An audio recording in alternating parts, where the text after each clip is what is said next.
like Visa, Kotak, Nippon, Yes Bank, and the likes joining in. So till now, more than 50 connections have been made between the enterprises, investors, and startups. And the one success case that we can definitely talk about is one of the startups from the cybersecurity cohort that have got a chance to do a pilot with the NIC team. Many of these conversations are in the third or the fourth round of discussion. And now, on the day of the National Pollution Control Day, we are here together to launch the fourth edition of AIM ID on Shuddha Vayu, Dirghayu, or fighting air pollution through innovation. And if I may just, as of setting the context, borrow two lines from Sukamoti Chauhan Ruchi to say, Dekh pradushan nit bade, जहर घुले अब आयु वायु धूल धुआं इसमें सना घटती सबकी वायु. So on this day we have a very eminent panel, and what we are going to try to do with the help of Shri Arun Duggalji, Shri Hisham Undolji, and Dr. David Hagen is try to figure out how innovations and startups can help us in our fight against pollution, especially in the context of the National Pollution Control Day today. And no other better moderator to moderate this panel than our very own mission director, Dr. Chintan Vaishnav. So, Dr. Chintan, over to you to please take this panel discussion forward. Thank you so much. Thank you very much, Ishita.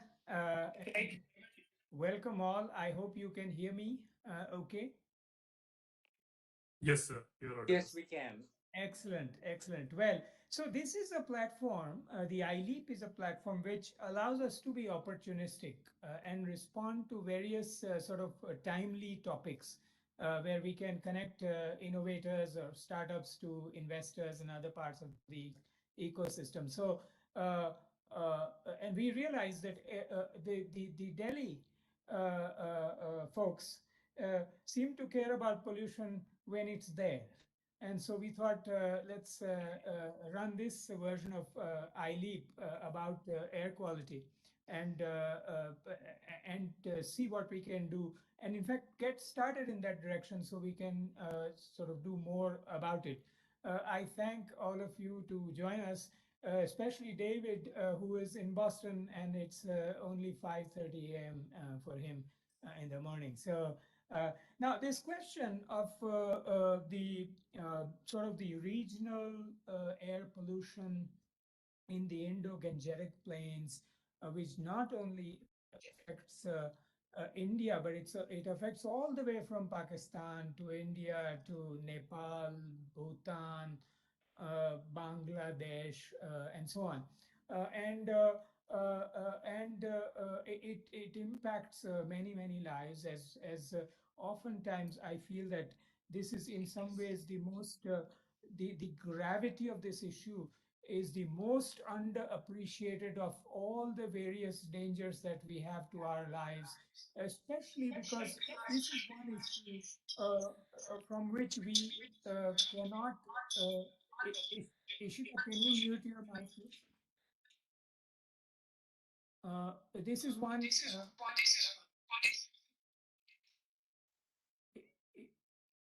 Ishita, can you mute your mic, please? So this is one issue from which we really cannot exclude ourselves if you live in this region. So with that, a few thoughts. I want us to get started at the science end of things. David, since we need to wake you up further, let me ask you the first question. It was the first time I learned that there is a non-linear relationship between the sources of pollution and its impact was when you were doing your thesis at MIT and you were beginning to discover these topics. So can we start with you and can you explain in general terms for a broad audience how the urban atmospheric chemistry works in mega cities like Delhi.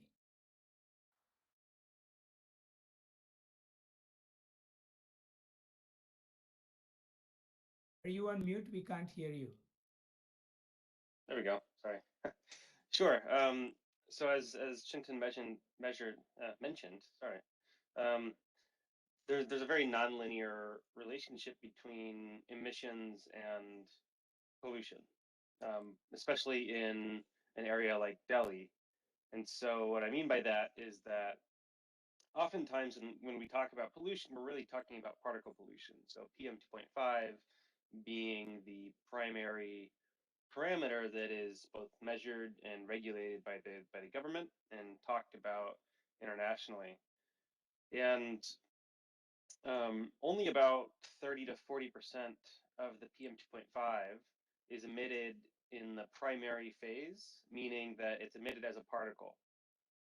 So that can be soot from the back end of tailpipes. It can be from, industrial stacks. It can be dust that's re-kicked up by vehicles on the road or any other source. And the remaining 60-ish% is actually formed in the atmosphere via chemical reactions that take place. And so what happens is on top of the primary particles that are emitted, there are a whole number of gases that are emitted. Kind of the most important of which are called volatile organic compounds. So these organic compounds that can come from a whole variety of sources. Unburned fuel, so unburned gas and diesel fuel, are all long and short chain alkanes and alkenes that are emitted. Any industrial process, plants emit tons of biogenic VOCs. Humans emit VOCs from our skin, from the oils in our skin. And so all of this goes up into the atmosphere and then undergoes various chemical transformations via oxidation. And those compounds, once they react, either become more volatile and they become eventually carbon monoxide and carbon dioxide, or they become less volatile and they condense into the particle phase. And so most of the PM 2.5 is actually formed via those reactions. And those reactions are highly dependent on the exact ratio of gases present, the amount of NOx present, and also the temperature, the humidity, and the various other kind of parameters of the atmosphere. And so understanding that chemistry can be an incredibly useful tool in fighting air pollution, because if you can remove some of the individual gases or individual components that really lead to a lot of formation, then you potentially can come up with strategies that are both, feasible to accomplish as well as economically doable. It could be as simple as removing, you know, or containing one industry or one type of, input into the atmosphere and reducing a large chunk of the particle pollution. Um, and I'll stop there for now. Others time. Yeah, so David, you're saying that that is to say that, let's say I decide that there are 5 different sources of pollution. Let's say 50% of emission is coming from, say, vehicles. I'm just taking random amounts, but some 20% is coming from households. Another chunks are coming from industry, and some, burning of stubble burning on farms and so on. Um, it is not fair to think that by reducing, say, the vehicle emission, which is 50%, to half, the resulting toxicity or the smog in the air will also proportionally reduce, because because that resulting air pollution is not exactly a linear combination of these sources. Is that fair to Yeah, summarize? that's true. And it also depends on how you got to those numbers, how you got to those ratios. There are a couple primary ways to do it. One is sort of a bottom-up approach where, we do, have these huge emission inventories that are done by, a variety of groups. that try to look at, what's emitted by every different source and then add it up and see, and come up with relative contributions that way. And then the other way is by doing what's called receptor modeling, or, it's a form of factor analysis that's done using, actual data gathered typically by mass spectrometers. Either with offline filter analysis, or over the last few years, there have been a number of studies done, mostly in Delhi, some in Kanpur as well, um, that use these online aerosol mass spectrometers that actually give you real-time breakdowns of the relative contributions, by their individual, components.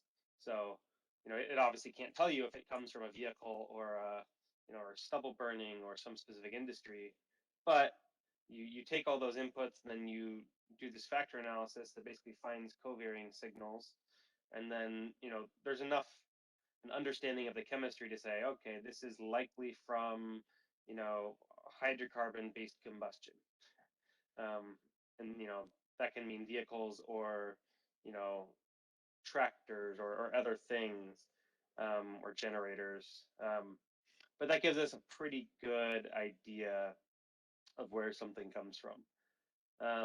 And yeah, it's not necessarily a linear, if 50% comes from vehicles and you cut all vehicles, it doesn't necessarily mean there will be a 50% reduction. Yeah, yeah.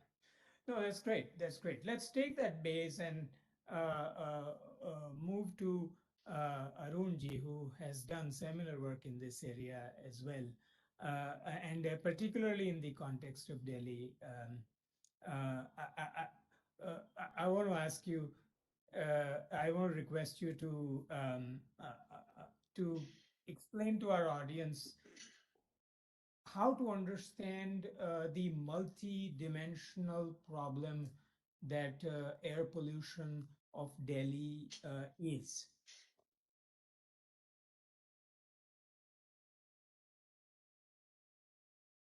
I think you two are on the mute, on mute. Thank you for your kind introduction, Mr. Vaishnav. My work on air pollution is relatively recent, when we formed a center at IIT Delhi to study various facets of air quality, both indoors and outdoors, and come up with some ideas, some research to help policymakers come up with strategies to contain or reduce air pollution. Now, in Delhi, of course,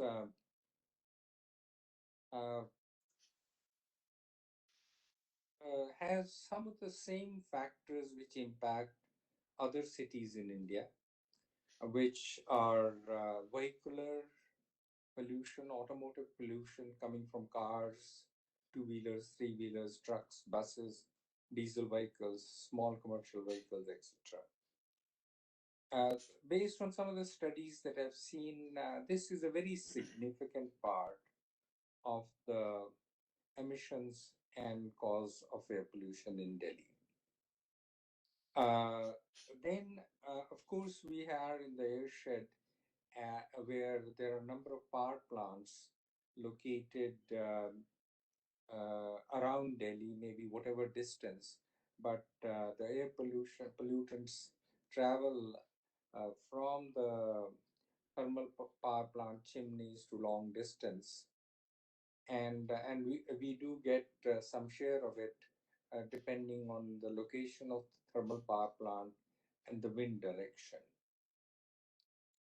Third, I would say that around Delhi, in Delhi, there are a number of industries which have some significant emission.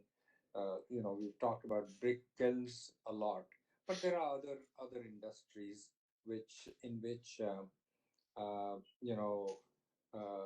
either diesel or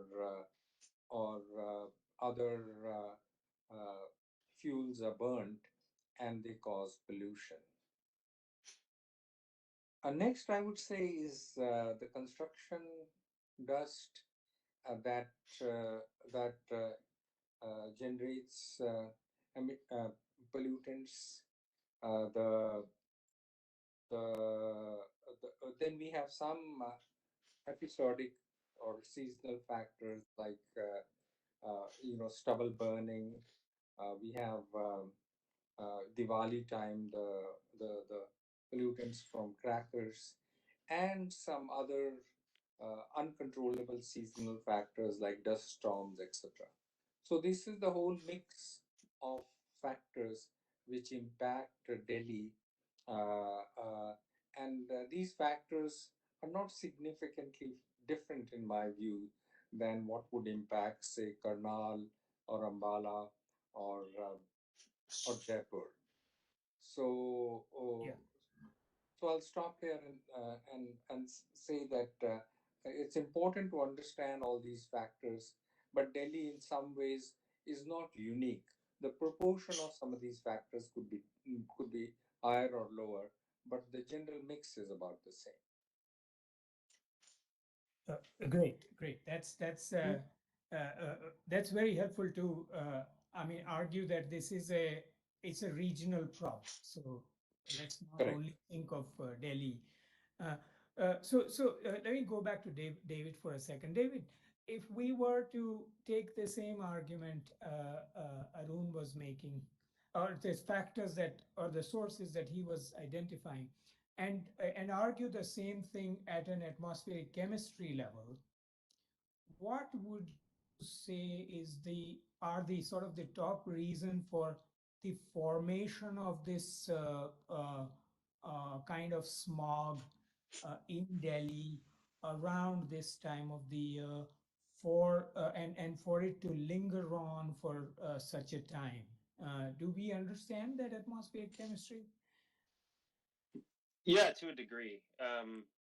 So there are a couple of other reasons why the Delhi NCR and really a lot of the IGP are impacted even more. That are kind of out of control of all of us, and that is that there's some meteorology at play as well, where there's cold air that basically comes off the Himalayas that creates an inversion layer, which basically means that the mixing volume that we're emitting into becomes much smaller between roughly October and March.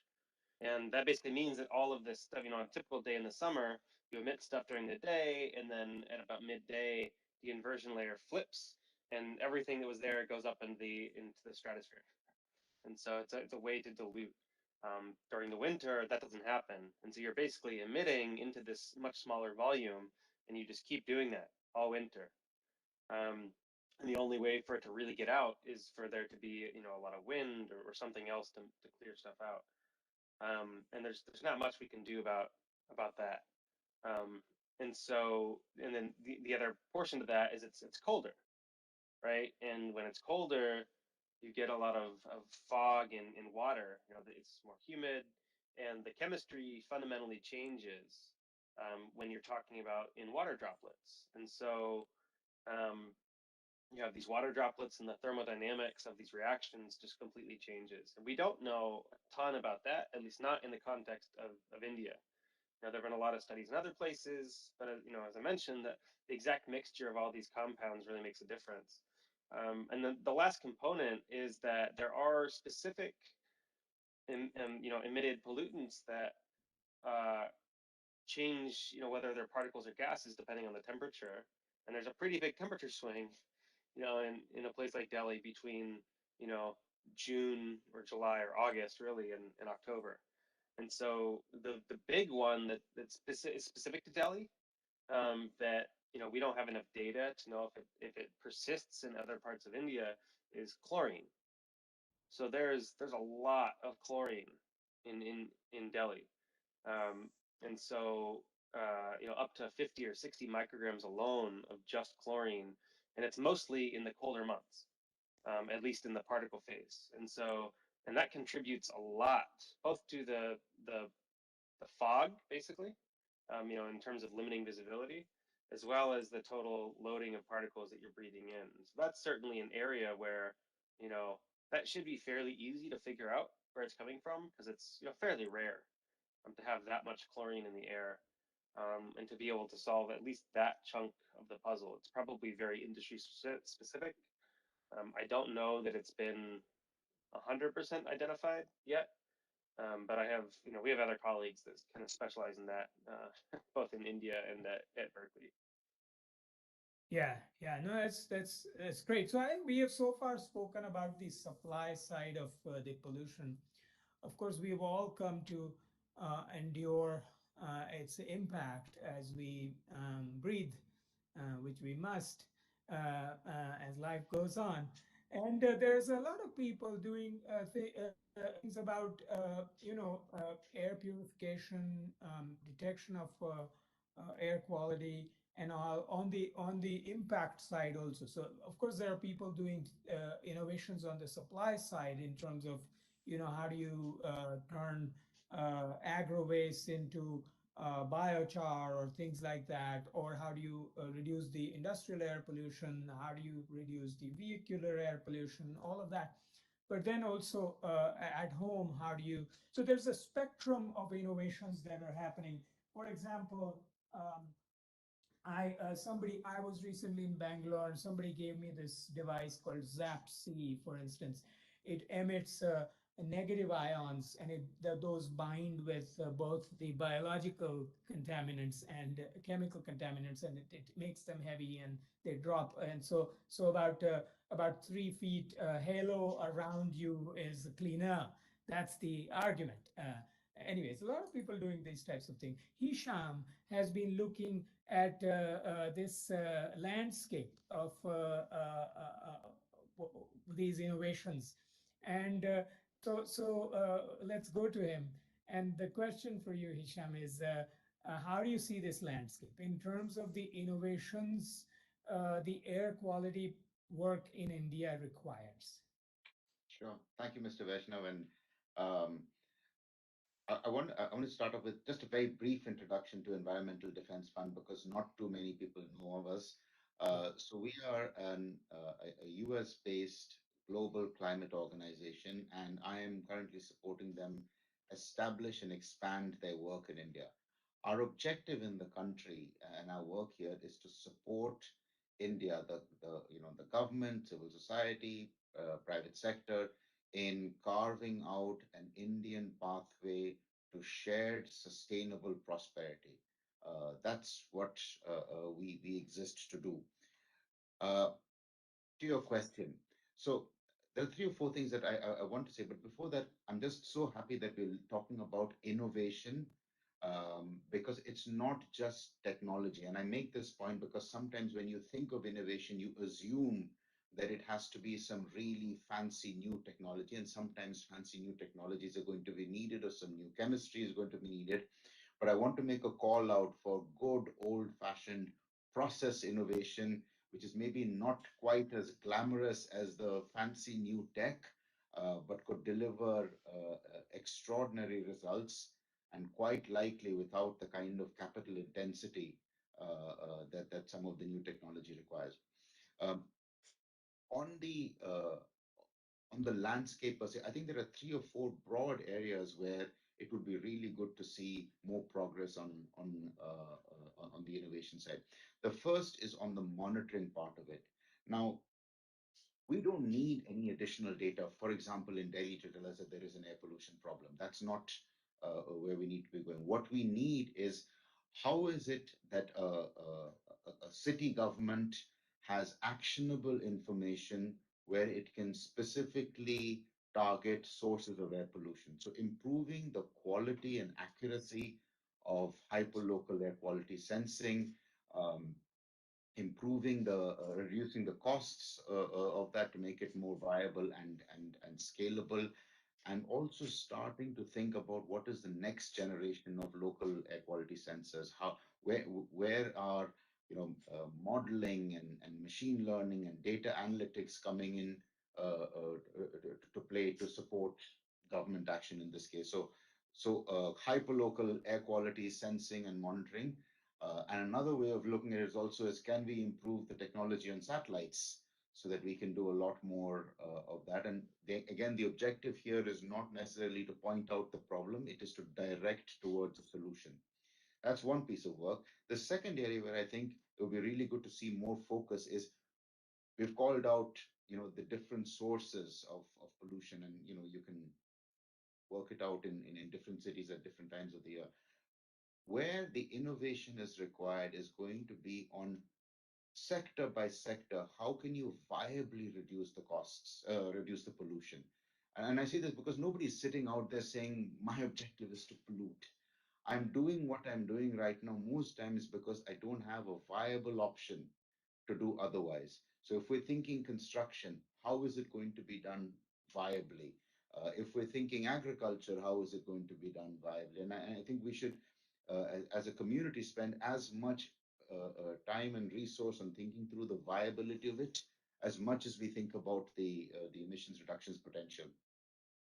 The last piece I'd say is we sometimes think of the air quality problem as mostly about carbon, but remember that methane is the one that causes a lot more of the actual warming of the environment.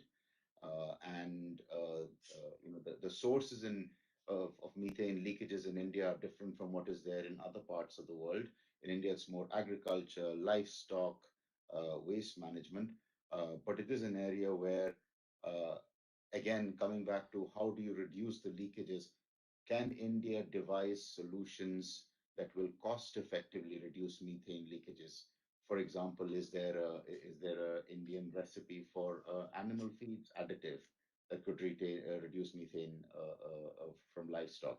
Those are the kinds of approaches, but I will constantly emphasize it has to be addressing both the actual problem, but thinking about it from a can this be is this viable and can it be scaled? Yeah, great. Thank I you. mean, I think those are extremely, extremely important points. I mean, the first point about innovation, not only technology slash products, but also processes, services, institutions, whatever it is. In all forms, we will have to throw everything that's at our disposal at such a problem.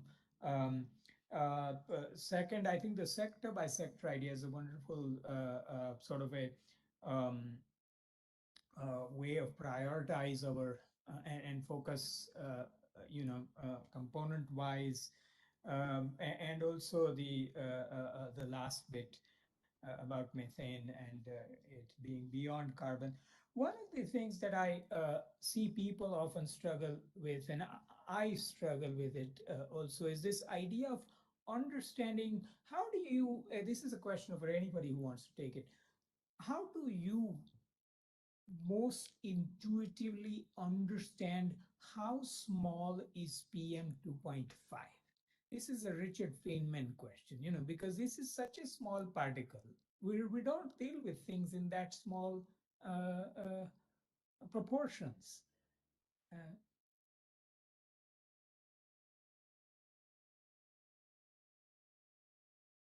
and David said something about emitted and not emitted. And so whoever feels like taking uh,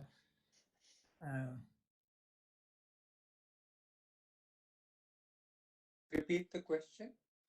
the question is, how do you intuitively understand how small is PM 2.5? Oh, it is small. If you were if you were to collect the PM 2.5 particulate matters in 1 cubic kilometer around Delhi, it Yes. will fit into a small cupboard. Oh, I see. So if you have a 1 kilometer by 1 kilometer by 1 kilometer cube, a small Almira would be your one PM 2.5 particle Yes, it will fit. box. Right. Okay. I see. I see. Mr. So Vaishnav, yes. if I take the liberty of just uh, giving one example of innovation. Yeah. Please. Please. Please. Of Yes. course. Okay. So when I'm talking about innovation. I'm also talking about ideas which can be practically converted into product or services. And those product and services may have some subsidy element to start with, but ultimately these should be economically feasible products and services. Now, these products and services may require some support in terms of regulatory framework to help them in the initial stage, but ultimately they have to, produce return for the investors. And one example of that is a company that we have worked at IIT Delhi closely. The name of the company is Chakra. Now, Chakra has been around for a few years, and a bunch of engineers who said that we have so many diesel gen sets all around for emergency power, in some cases permanent power, and they are huge emitters because they run on diesel. And can we do something about devising a product which can be fitted onto the exhaust of these gen sets and which can capture these particulate matter, and therefore the exhaust becomes, much more purer than it otherwise would. So they worked on it, they produced a device. That device is then they prototype manufacturing and so on, and now it is being implemented all around. They did get some government support in the form of a regulation that gensets must be the operation of the genset must be limited as much as possible for emergencies in hospitals, etc. But for others, there were restrictions. Now, with those restrictions, if the emissions have been reduced to an acceptable level, those gensets can operate. So they had a business model, they had a revenue model, and they had this genset product and the associated service. Now the truth, so these people started with bootstrap capital, some angel investing, but I was very pleased to see that that last month they were able to raise Series A, which really is a true test in a way that they have arrived, that the institutional capital is now available to them. Now, that's the path I think innovations would need to take to be sustainable.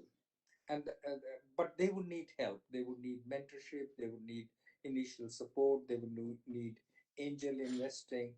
They would need product testing, etc. And that's where I think the the the framework of support that Mr. Vaishnav you were talking about is going to be extremely important. Yeah, no, I think I'm delighted to hear that example, and congratulations to them. How long has that journey been so far for them? It's been, I think, 3 years. 3 years. Oh, wow, that is quite quick to get to Series A. So obviously, it's a very important problem, and they must have also shown to their investors how capable they are with their solution and the business model. And Uh, I would just say that fortunately there are now a number of VC funds who are looking at opportunities like this. So the supply of capital is also increasing, which yeah. would make these enterprises able to attract capital more easily. Yeah, yeah. No, I think so. Here at Auto Innovation Mission, for example, we have put out a call across all incubators to send us their startups that work on air quality. And somewhere towards the end of December, we plan to hold a showcase of them at Niti Aayog, where we will invite you as well, who are in Delhi, and maybe beam in David virtually so he can also take a look. Sure. David, too, has an interesting startup which came out of his PhD work that I know about, and maybe we should hear his pitch and how where the direction that it has taken, because that's also quite interestingly informative. David, a quick pitch from you. Sure. Yeah, so as Chintan mentioned, we spun out my PhD work at MIT into a company that manufactures lower cost professional grade air quality sensors. So both for particle and gas-phase pollutants, working mostly with governments, government agencies, and large industries to help provide real-time actionable air quality data. So half of it's on the innovation is half on the hardware side. So building, fundamentally new technologies to measure particles in a way that is both accurate and quite low cost, as well as on the working on the algorithm side. So how can we both create, the best measurements possible using algorithms, but also start to do source apportionment and provide, more than just data streams to people, but actual, actionable information and recommendations to these types of customers. And so we've been doing that for almost 3 years now. We operate in about 17 countries now, all 7 continents and the space station. So that's Mr. the Weston, may pitch. I ask a question of David? Please, yeah. Sure. David, what's the price point? So they range from around $1,000 to $5,000. However, 1,000 to 5,000. yeah, the big difference between ours and a lot of the other lower cost stuff is that the on the gas phase side, 2 of our 4 gas measurements are essentially US EPA FEM certified, or they will be soon. But the quality is such that they're within 5 or 10% error of the $30,000 reference instruments that all of the regulatory agencies use. And then on the particle side, we are the only sensor that can actually size resolve data. So we actually give you, PM1, 2.5, and PM10 in a way that's actually, legitimate. Most low-cost devices use what are called nephelometers, which is it's the dominant laser-based technology to measure particles, and it works really well for PM1, but it physically can't measure the larger particles. And so depending on, what you're trying to do and what information you need, that may or may not be important, but it is something just to be aware of, so that when you are formulating, your hypotheses and understanding what information you need, you know what types of instruments you need in order to get that information. I just one follow-up. David, I assume it's laser-based. And my question would be, where do you get sensors? Are they mostly from China? No, we don't get very many components from China at all anymore. All of the particle counters we use come from the UK. And same with the gas sensors, and then everything else is manufactured either in the United States or in Canada. Okay. So I'll be Thank you. happy to. Yes, I'm happy to. Of course, you are all on the email also, and I'm happy to make connections. I also should say, since this conversation came up, in full disclosure, that David suffered the class I taught at MIT for 2 years, and well before I joined. Well, before I joined Atal Innovation Mission, I was also on the board of QuantAQ when he formed it. So I've known David, but more I've known David as a friend for a long time. But one of the things that one of our colleagues told about him when they were traveling together in India that remains with me, that taking an auto rickshaw ride with David in Delhi is never, if you take it once, you will never see the air pollution emitted by the bus next to you as this black smoke. You will see it as a bunch of chemical compositions. And how harmful they can be to you. So anyway, I should ask.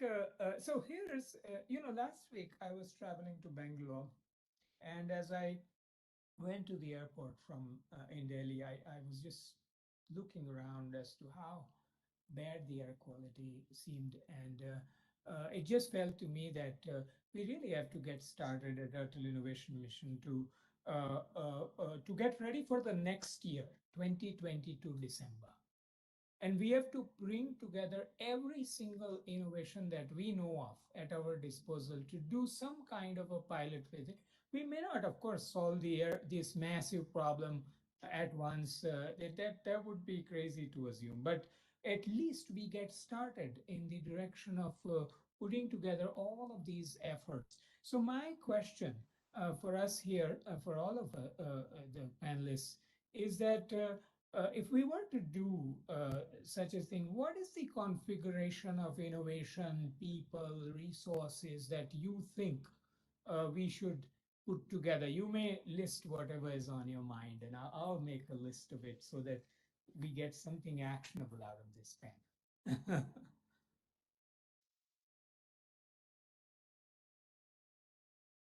I think this this list could be, or this exercise could be subdivided. One is products, and those products could be low-cost sensors like David has just mentioned. These could be HEPA filters, better, cheaper HEPA filters uh, manufactured here. It could be improvements in electrostatic precipitators or UV devices. I think there is a lot of innovation required in the batteries, both on storage and automotive side. Uh, then software of battery management systems and other EV components. Uh, there is a need to improve the efficiency of solar power, and there is obviously grid efficiency improvements. Uh, there is already some work being done in the area of hydrogen that that requires to be scaled up. And with our commitment to net zero 2070, we must start looking at carbon capture also. Are there carbon uh, technologies that that should be developed? So a long list, but those are the things that I Yeah. think, or some of these things should be pursued. Yeah. Yeah. No, that's great. Yeah. Other thoughts on Can it? I mean, next, Mr. Hashem? So agree with the long list of Mr. Douglas. I wanted to just emphasize on 3 points. The first thing that I'd say is between, if we're thinking about December 2022, let's also for a moment think about what we should not be doing. We should be basing interventions, actions, initiatives on science. Make sure that you have the scientific backing for it. It's so easy when things get a little things get difficult as they are on air pollution to make knee-jerk reactions which are not actually founded in science. So that's a word of caution, and not just for Delhi. I mean, it's there for governments across the world. So that's one thing that I would just mention, is kind of make sure that you're grounded in the science, and you have as a government, whether it's Delhi or whoever it is, that you have the right base of scientific expertise to advise and guide you. The second, and then just building on the point that I think Mr. Local and David also spoke about around hyperlocal. Um, how do we make sure that that hyper local action and accountability are institutionalized, and they come through a number of channels? One is obviously expanding, you know uh, uh, smaller sensors, non-reference grade sensors at larger locations, But when you think about it, you don't actually need to have sensors everywhere. At some point in time, you can start modeling also in this kind of locality with this kind of characteristics. This is likely to be the patterns of emission over so and so time. So don't wait for universal coverage of sensors before you start taking action. And the other thing that I would say is, December 2022 might be too ambitious, but part of the challenge is always on air pollution that there is relatively low levels of accountability and incentives. If I'm a factory owner, what's in it for me? And the way this can be one of the ways that this can be addressed is if you have market forces in the form of carbon markets. If there are emissions quotas and you emit less than that, you're able to sell it in the open market and make money. If you emit more than that, or you don't improve according to the basis that these things are calculated, you'll have to end up buying it from the market. If we get that in place, what you'll end up finding is every single business owner then sees a personal vested interest in improving their their environmental footprint. Because right now what happens every year, we in Delhi get upset with Punjab because of the crop stubble burning, so there's lots of heat and noise that gets generated, but Yeah. there has to be a positive incentive. Yeah. Yeah. Those are very valid points. I just want to add or make one suggestion, Mr. Vatno. Yeah. As all of us know, fundraising is a very painful exercise, and for the entrepreneurs who want to venture into this field of air pollution or climate change, it is very difficult. And the reason it is that these are early stage enterprises.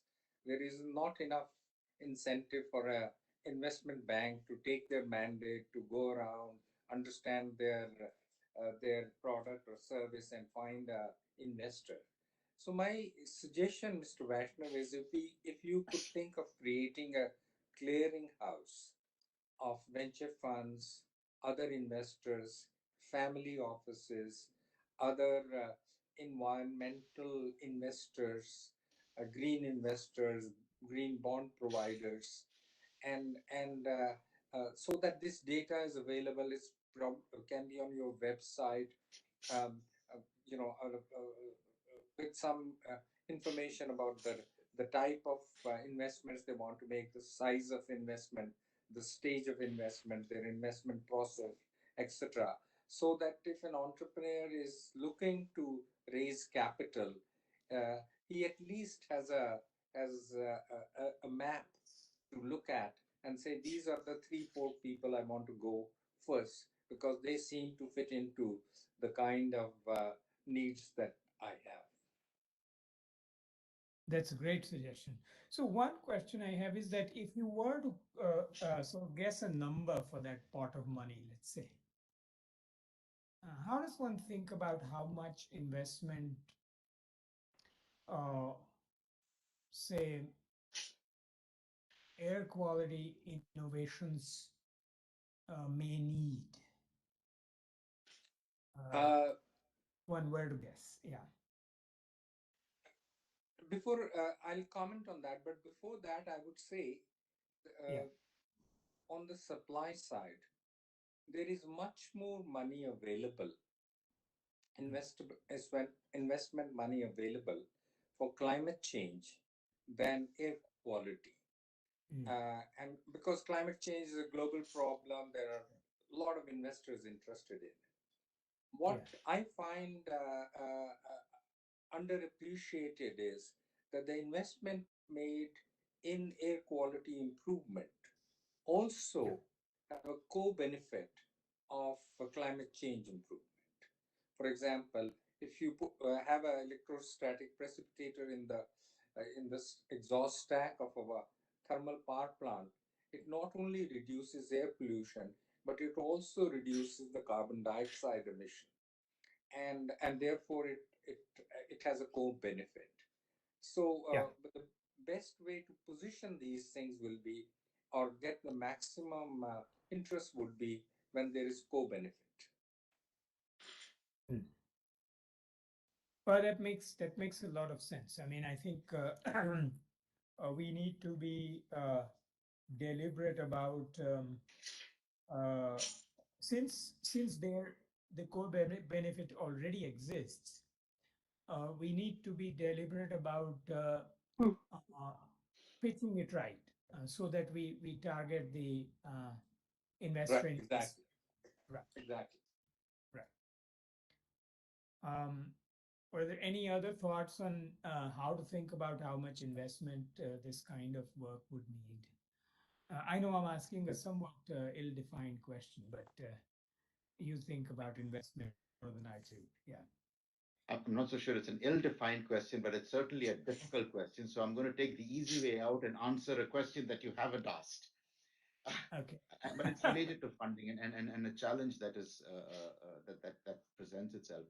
So the Yeah. Economic Survey of India pointed out this year that India's R&D spends are 0.7% of GDP, and they need to move up to 2%.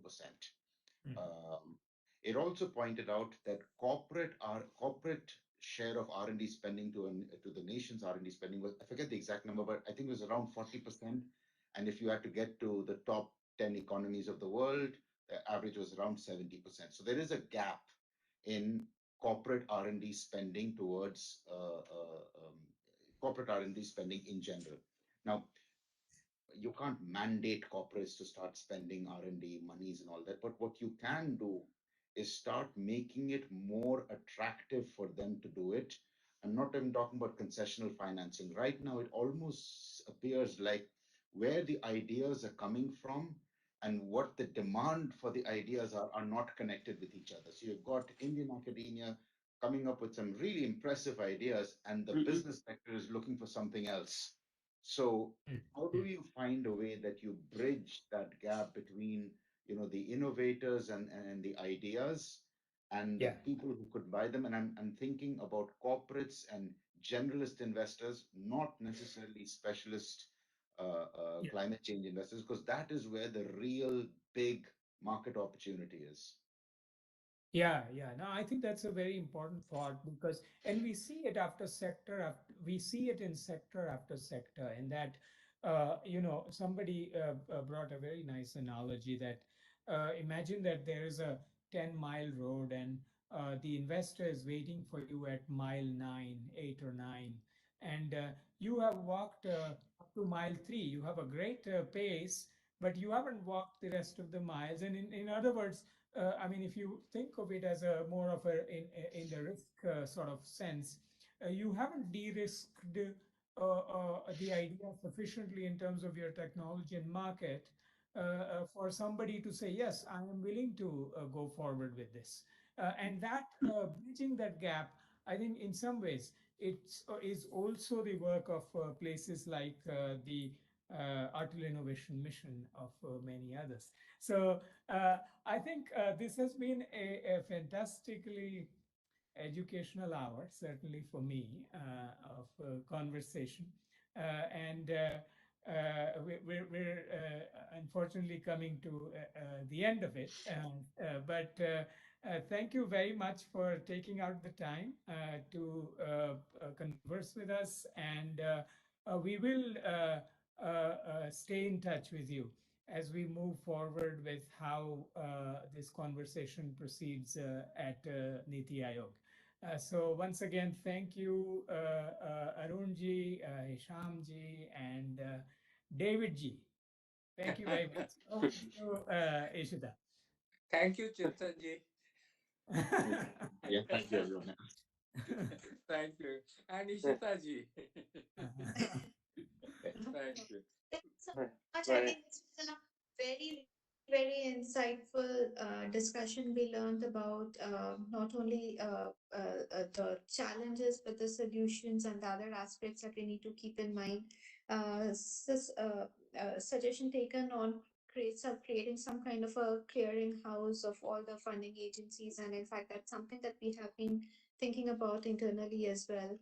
In fact, the program that we are on today, this panel, eMyLeap, is trying to do that in some sense. Of course, not the entire clearinghouse, but we are trying to put together a bunch of investors, corporate houses, solution seekers who may be interested in solutions relating specifically to air pollution in this time. And while I'm talking about eMyLeap, I'd also like to very quickly mention that all the startups, innovators, academicians, and researchers who would want to participate in this edition of eMyLeap, our eMyLeap fourth edition application forms are now live. They need to go to the website of Atle Innovation Mission, and they will be able to apply for participating in this virtual demo day relating to solutions around air pollution. Once again, I'd like to thank you everyone for joining this panel. Thank you for your time and your insights, and we'll stay in touch, and we'll probably come back to you once we have this collation of solutions around air pollution and see what is it that we can do to try and implement it in your respective networks. Thank you so Thank much. you. Good evening. And Yeah. thank you, David, for joining us at a very early hour in your time. Thank you so much. Thanks so much for having me. Bye. Bye bye. You, yeah.